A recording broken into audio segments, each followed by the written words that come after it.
The Black Phone by Joe Hill. 1. The fat man on the other side of the road was about to drop his groceries. He had a paper bag in each arm and was struggling to jam a key into the back door of his van. Finney sat on the front steps of Poole's Hardware, a bottle of grape soda in one hand, watching it all. The fat man was going to lose his groceries the moment he got the door open. The one in his left arm was already sliding free. He wasn't any kind of fat, but grotesquely fat. His head had been shaved to a glossy polish, and there were 2 plump folds of skin where his neck met the base of his skull. He wore a loud Hawaiian shirt. Toucans nestled among hanging creepers, although it was too cool for short sleeves. The wind had a brisk edge, so that Finney was always hunching and turning his face away from it. He wasn't dressed for the weather either. It would have made more sense for him to wait for his father inside, only John Finney didn't like the way old Tremont Poole was always eyeballing him, half glaring as if he expected him to break or shoplift something. Finney only went in for grape soda, which he had to have. It was an addiction. The lock popped and the rear door of the van sprang open. What happened next was such a perfect bit of slapstick it might have been practiced. And only later did it occur to Finney that probably it had been. The back of the van contained a gathering of balloons, and the moment the door was open, they shoved their way out in a jostling mass, thrusting themselves at the fat man, who reacted as if he had no idea they would be there. He leapt back. The bag under his left arm fell, hit the ground, split open.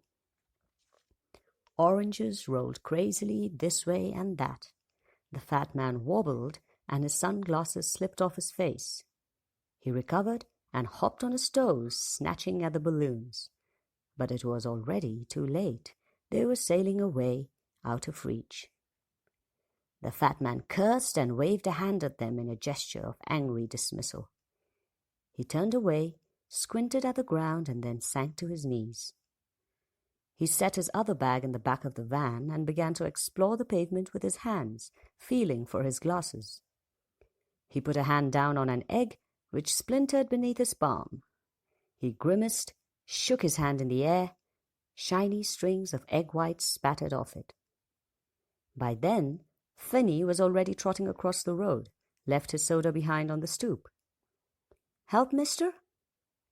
The fat man peered blearily up at him without seeming to see him. "Did you observe that bullshit?" Finney glanced down the road. The balloons were 30 feet off the ground by now, following the double line along the middle of the road. They were black, all of them, as black as seal's skin.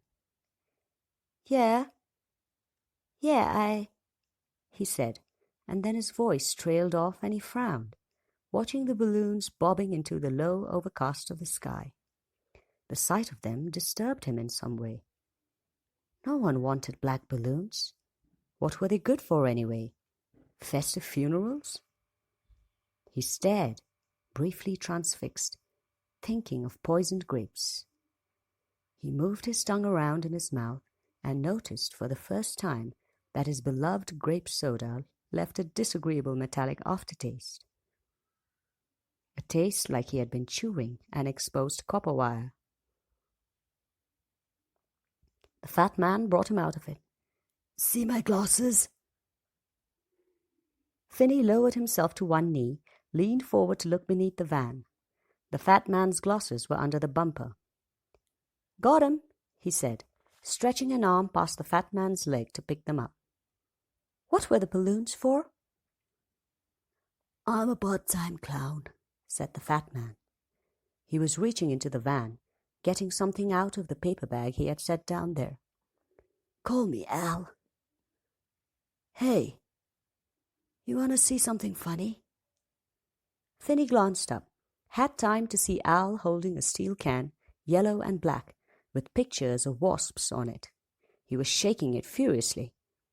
Finney began to smile, had the wild idea that Al was about to spray him with silly string. The part-time clown hit him in the face with a blast of white foam. Finney started to turn his head away, but was too slow to avoid getting it in his eyes. He screamed and took some in the mouth, tasted something harsh and chemical.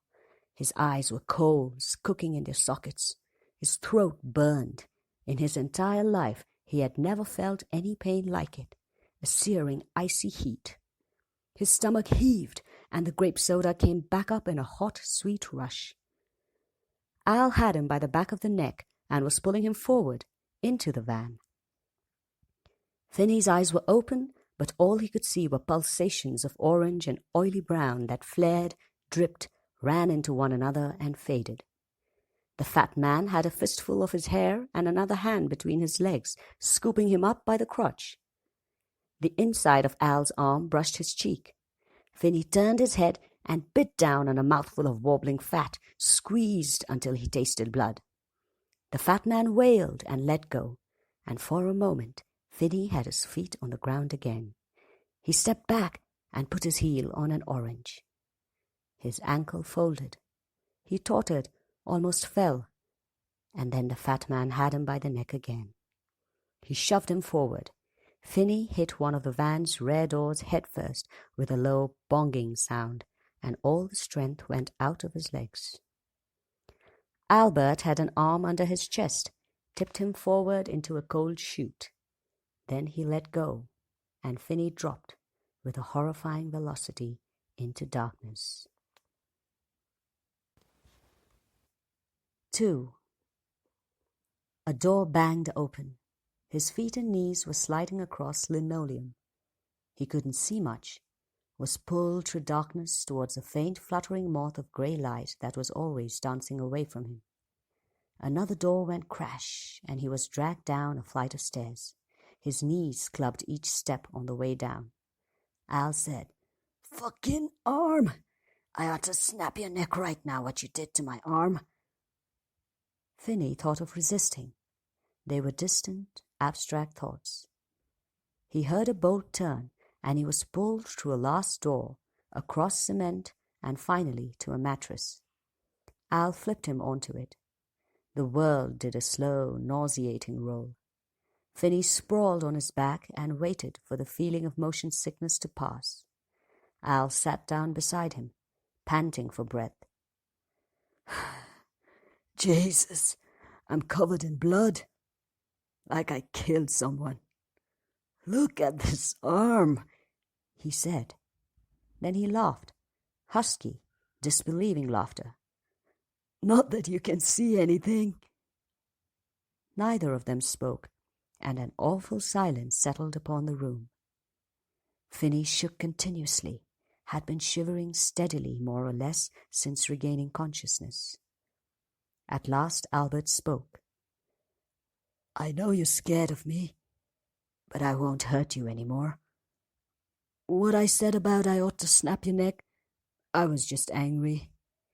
You did a number on my arm, but I won't hold it against you. I guess it makes us even. You don't need to be scared, because nothing bad is going to happen to you here. You got my word, Johnny." At the mention of his name, Finney went perfectly still, abruptly stopped trembling. It wasn't just that the fat man knew his name. It was the way he said it, his breath a little trill of excitement. "Johnny." Finney felt a ticklish sensation crawling across his scalp and realized Al was playing with his hair. "You want a soda? Tell you what, I'll bring you a soda and then... Wait. Did you hear the phone?" Al's voice suddenly was wavering a little. "Did you hear a phone ringing somewhere?" From an unguessable distance, Finney heard the soft burr of a telephone. "Oh, shit," Al said. He exhaled unsteadily. That's just the phone in the kitchen. Of course it's just the phone in... Okay. I'll go see who it is and get you that soda and come right back. Then I'll explain everything. Finney heard him come up off the mattress with a laboured sigh, followed the scuffle of his boots as he moved away. A door thumped shut, a bolt slammed. If the phone upstairs rang again, Finney didn't hear it. 3. He didn't know what Al was going to say when he came back, but he didn't need to explain anything. Finney already knew all about it. The first child to disappear had been taken 2 years ago, just after the last of the winter's snow melted.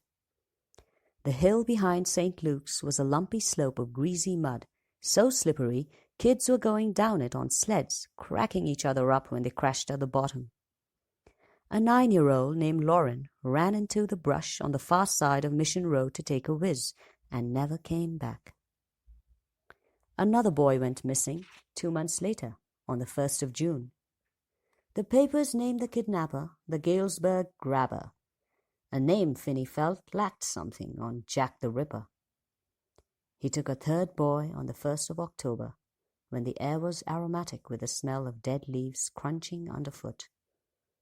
That night, John and his older sister Susanna sat at the top of the stairs and listened to their parents arguing in the kitchen. Their mom wanted to sell the house, move away, and their father said he hated when she got hysterical. Something fell over or was thrown. Their mother said she couldn't stand him anymore, was going crazy living with him. Their father said, "So don't," and turned on the TV. 8 weeks later, at the very end of November, the Galesburg Grabber took Bruce Yamada. Finney wasn't friends with Bruce Yamada, had never even had a conversation with him, but he had known him. They had pitched against each other the summer before Bruce disappeared. Bruce Yamada was maybe the best pitcher the Galesburg Cardinals had ever faced, certainly the hardest thrower. The ball sounded different when he threw it in the catcher's glove, not like it sounded when other kids threw. When Bruce Yamada threw, it was like the sound of someone opening the champagne.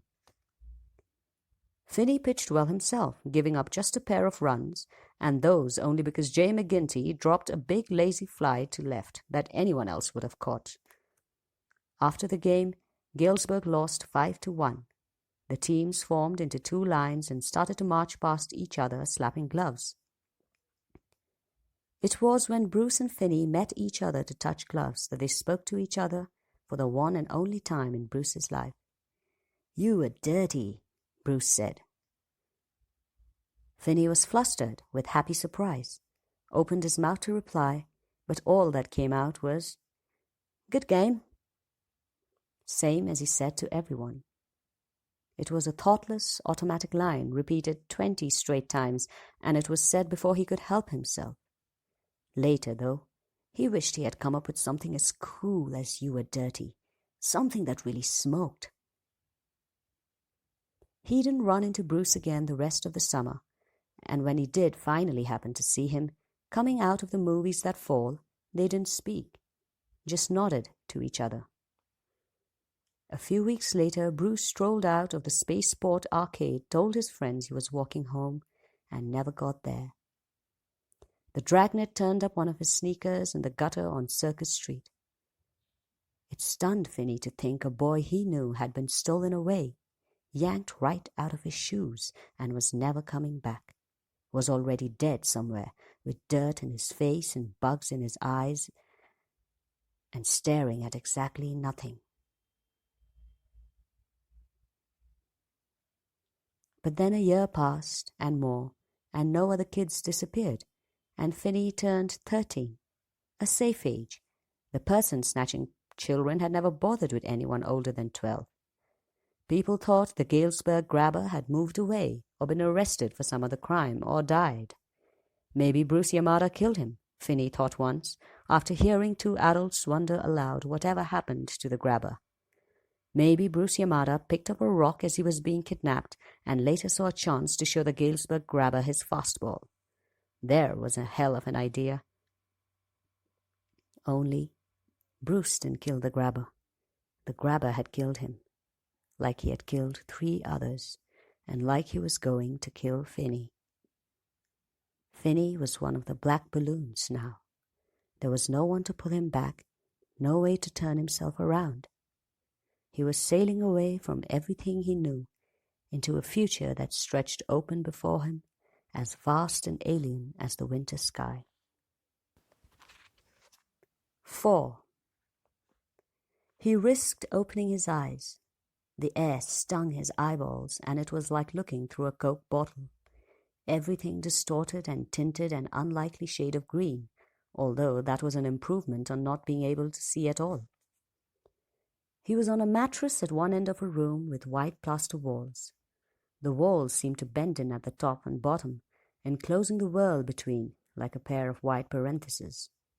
He assumed, hoped, this was only an illusion created by his poisoned eyes. Finney couldn't see to the far end of the room, couldn't see the door he had been brought in through. He might have been underwater, peering into silty jade depths, a diver in the cabin room of a sunken cruise liner. To his left was a toilet with no seat. To his right, midway down the room, was a black box or cabinet bolted to the wall. At first he couldn't recognize it for what it was, not because of his unclear vision, but because it was so out of place, a thing that didn't belong in a prison cell. A phone. A large, old-fashioned black phone, the receiver hanging from a silver cradle on the side. Al wouldn't have left him in a room with a working phone. If it worked, one of the other boys would have used it. Finney knew that, but he felt a thrill of hope anyway, so intense it almost brought tears to his eyes. Maybe he had recovered faster than the other boys. Maybe the others were still blind from the wasp poison when Al killed them, never even knew about the phone. He grimaced, appalled by the force of his own longing. But then he started crawling towards it, plunged off the edge of the mattress and fell to the floor 3 stories below. His chin hit the cement. A black flashbulb blinked in the front of his brain just behind his eyes.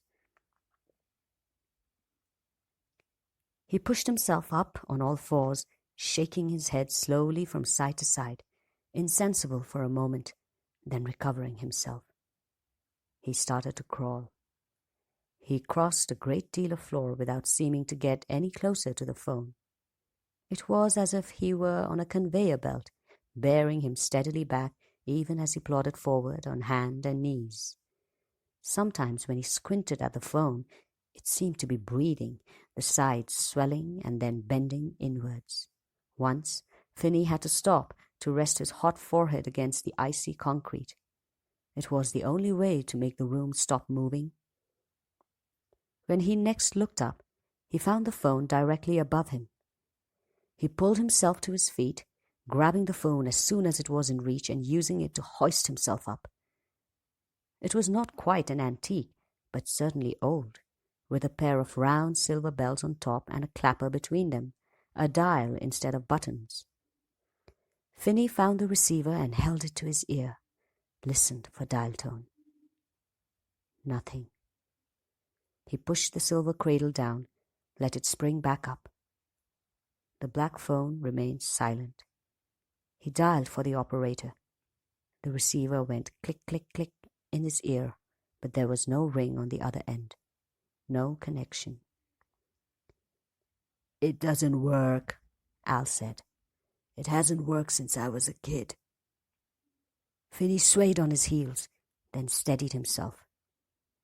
He, for some reason, didn't want to turn his head and make eye contact with his captor, and he allowed himself only a sideways glance at him. The door was close enough to see now, and Al stood in it. "Hang up," he said, but Finney stood as he was, the receiver in one hand. After a moment, Al went on. "I know you're scared, and you want to go home. I'm going to take you home soon. Everything's all fucked up, and I have to be upstairs for a while.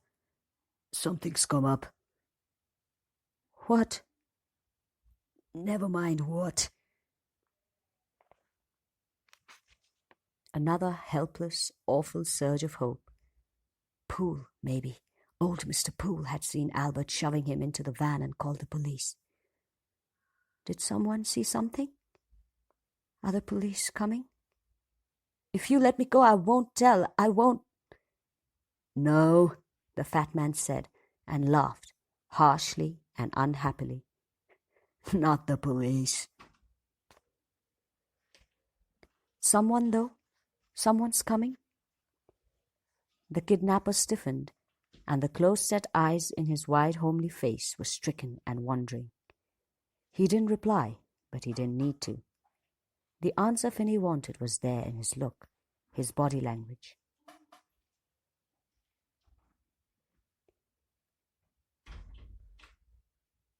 Either someone was on the way or already there, upstairs, somewhere. I'll scream, Finney said. If there's someone upstairs, they'll hear me. No, he won't, not with the door shut. He? Al's face darkened, the blood rushing to his cheeks. Finney watched his hands squeeze into fists, then open slowly again. When the door's shut, you can't hear anything down here, Al went on in a tone of forced calm. I soundproofed it myself. So shout if you want. You won't bother anyone. You're the one who killed those other kids. No, not me. That was someone else. I'm not going to make you do anything you won't like.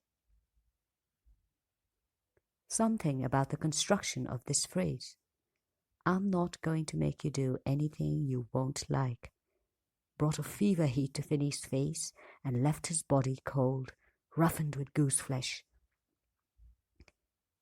If you try to touch me, I'll scratch your face, and whoever is coming to see you will ask why. Albert gazed at him blankly for a moment, absorbing this, then said, You can hang up the phone now. Finney set the receiver back in the cradle. I was in here, and it rang once, Al said.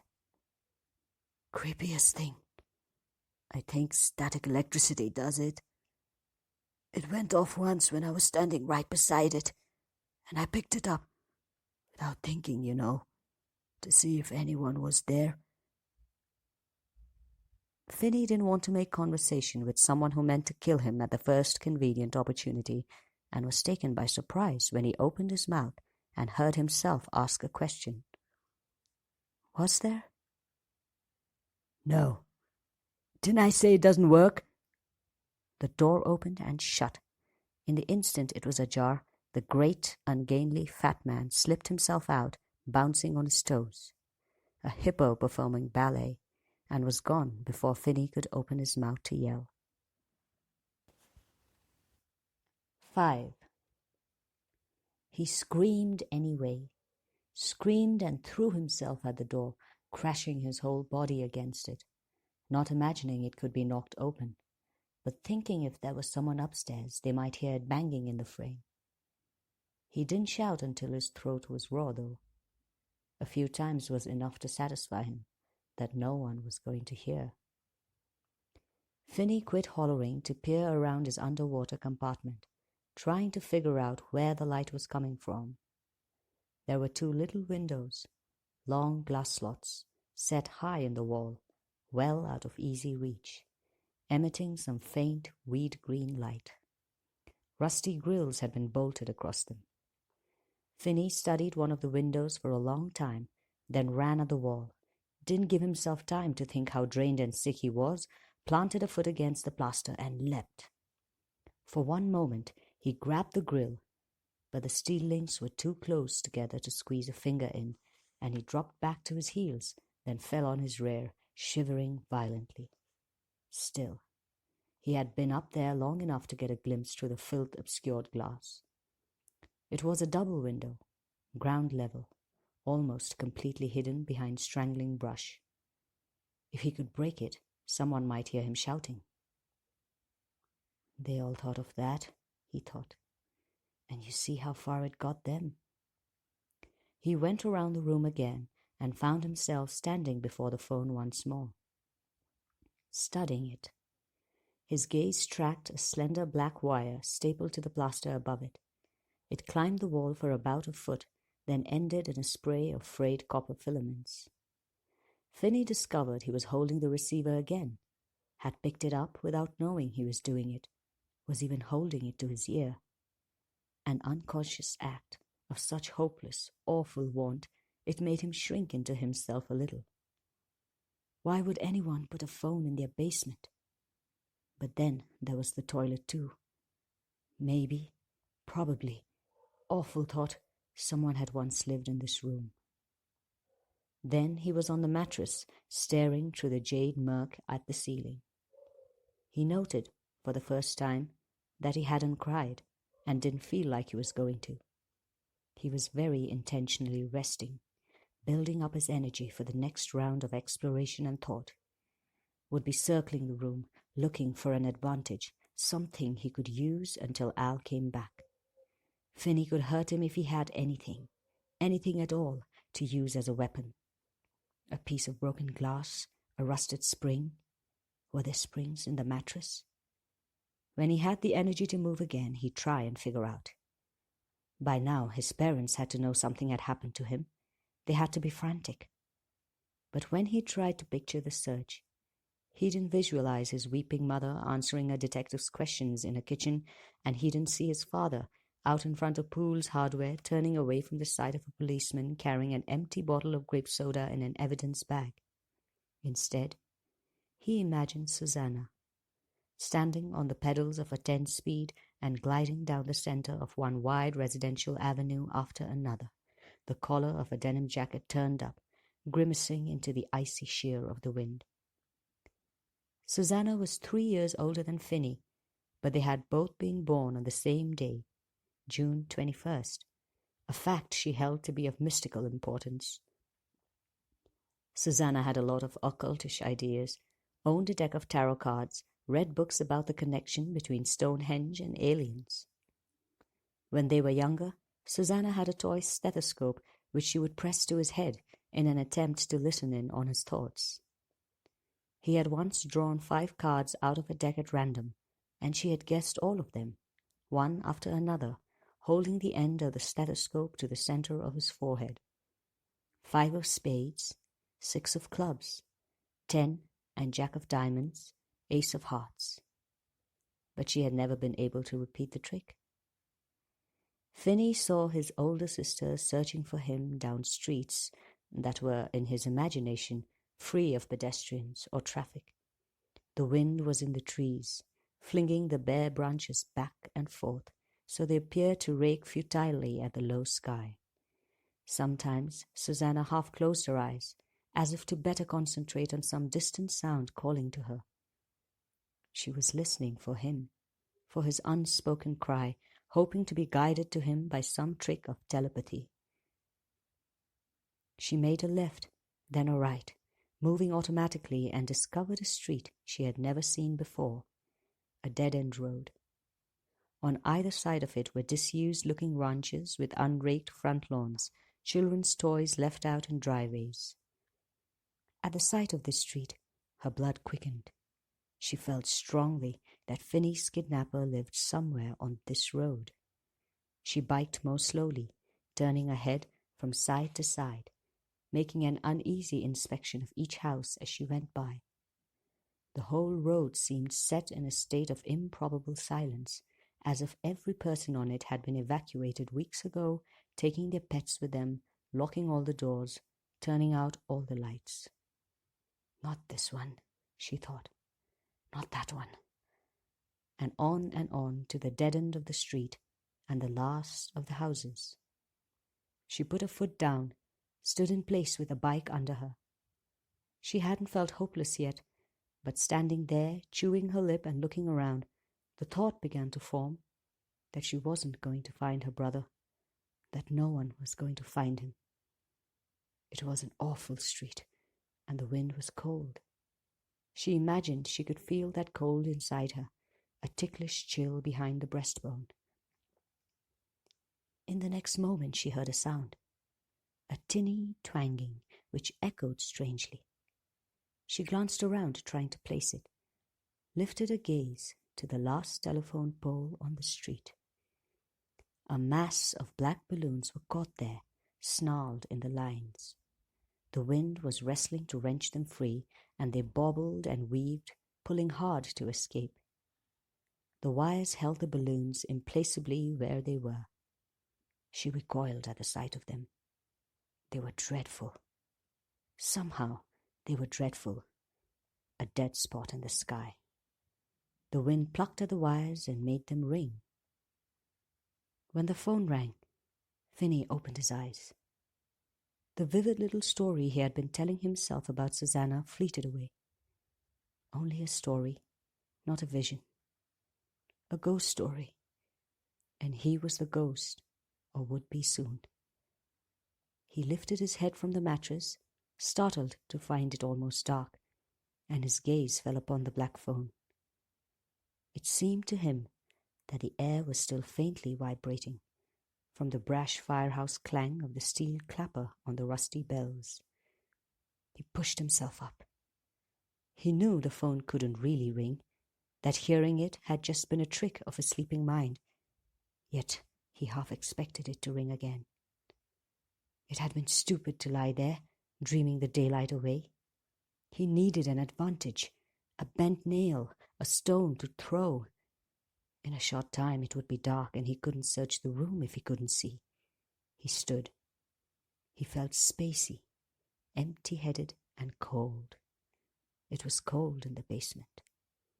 He walked to the phone, put the receiver to his ear.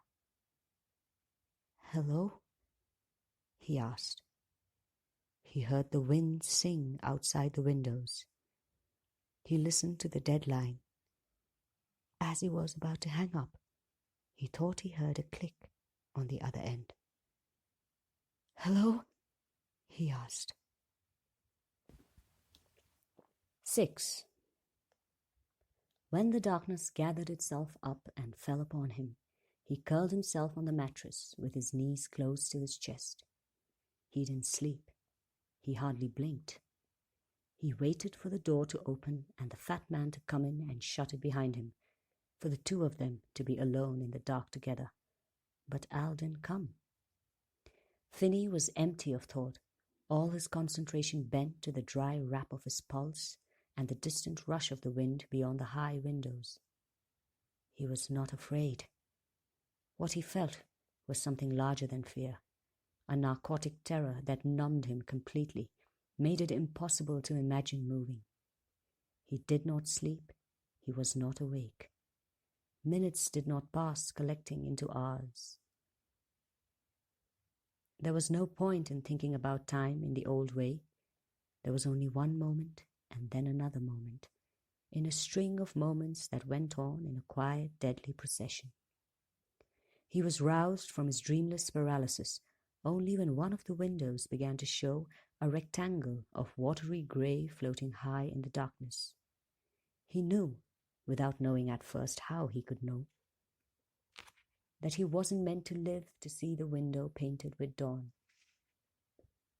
The thought didn't inspire hope exactly, but it did inspire movement, and with great effort he sat up. His eyes were better. When he stared at the glowing window, he saw twinkling prismatic lights at the edge of his vision, but he was seeing the window clearly nonetheless. His stomach cramped from emptiness. Finney forced himself to stand and began to patrol the room again, looking for his advantage. In a back corner of the room, he found a place where a patch of cement floor had crumbled into granular popcorn-sized chunks with a layer of sandy earth beneath.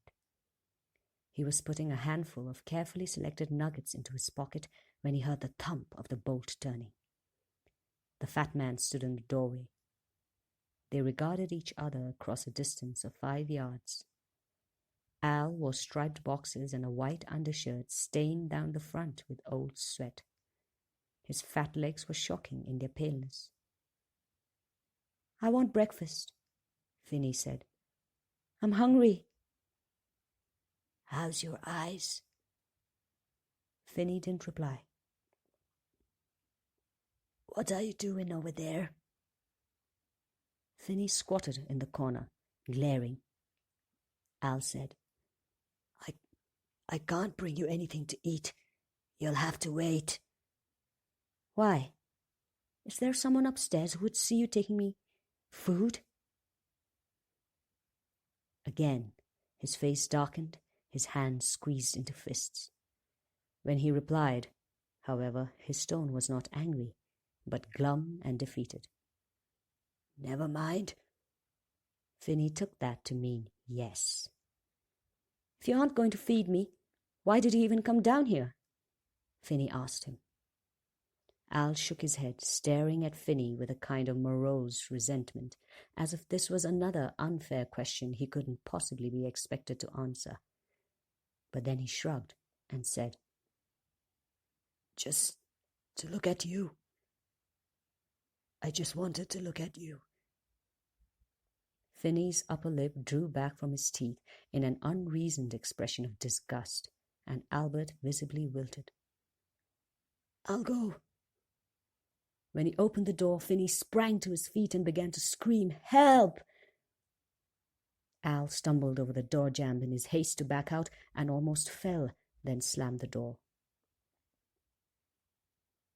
Finney stood in the center of the room, sides heaving for breath.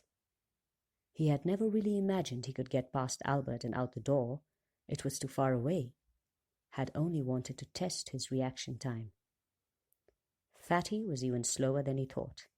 He was slow, and there was someone else in the house, someone upstairs. Almost against his will, Finney felt a building sense of charge, a nervous excitement that was almost like hope. For the rest of the day and all that night, Finney was alone. 7.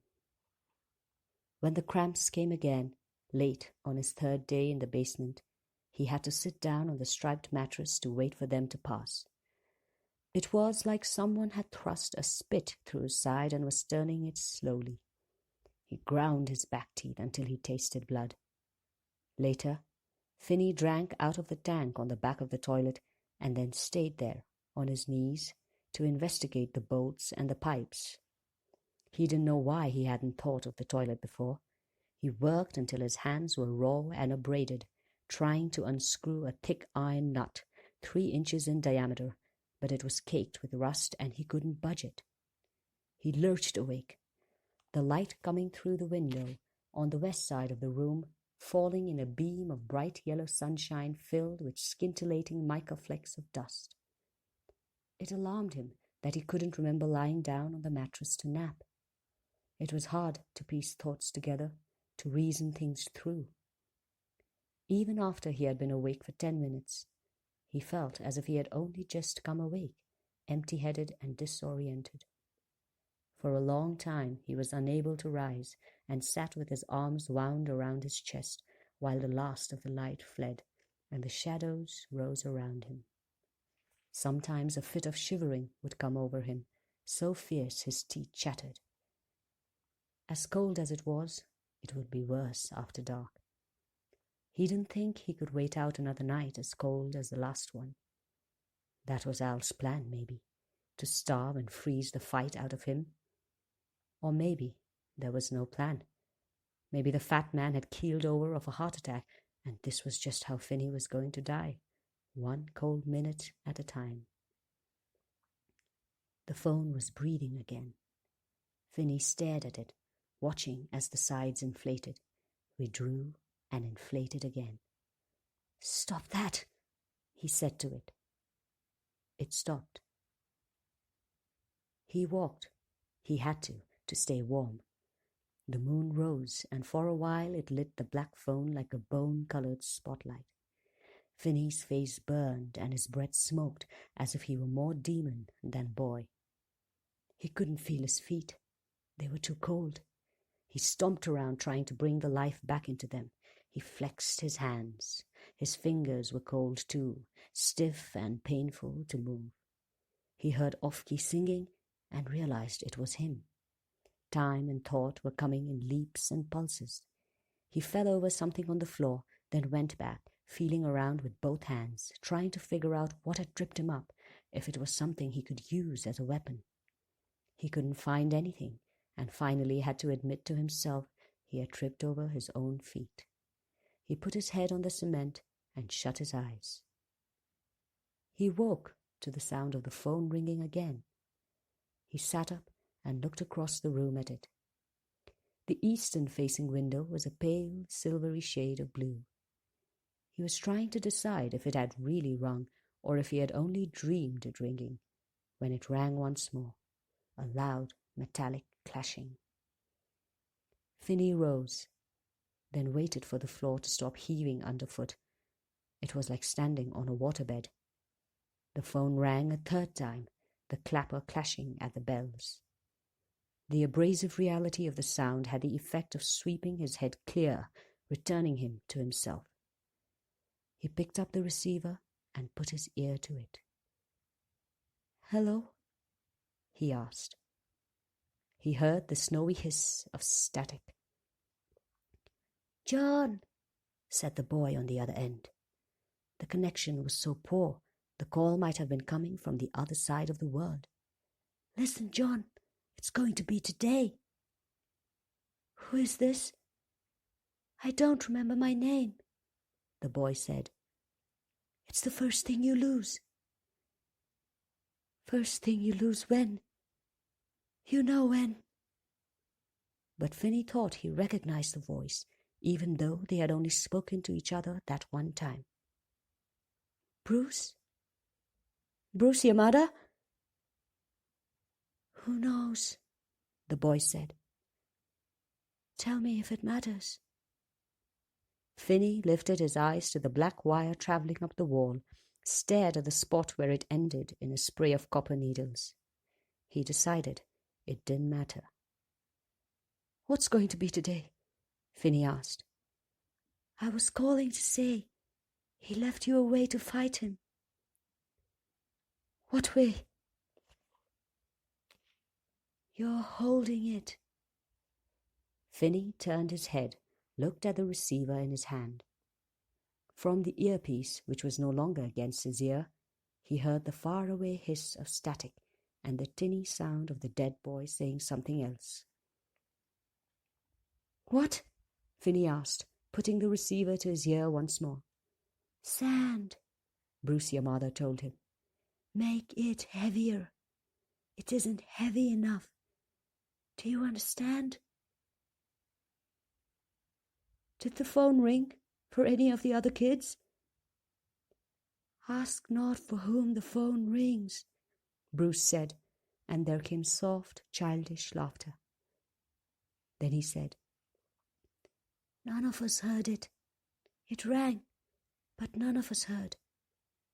Just you. A person has to stay here a while before you learn how to hear it. You're the only one to last this long. He killed the other children before they recovered. But he can't kill you. Can't even come downstairs. His brother sits up all night in the living room making phone calls. His brother is a cokehead who never sleeps. Albert hates it, but he can't make him leave." "Bruce, are you really there? Or am I losing my mind?" "Albert hears the phone too," Bruce replied, continuing as if Finney had said nothing. "Sometimes, when he's down in the basement, we prank call him." "I feel weak all the time, and I don't know if I can fight him the way I feel." "You will. You'll be dirty. I'm glad it's you. You know, she really found the balloons, John. Susanna did." "She did?" "Ask her when you get home." There was a click. Finney waited for a dial tone, but there was none. 8. A wheat-colored light had begun to puddle into the room when Finney heard the familiar slam of the bolt. His back was to the door. He was kneeling in the corner of the room, at the place where the cement had been shattered to show the sandy earth beneath.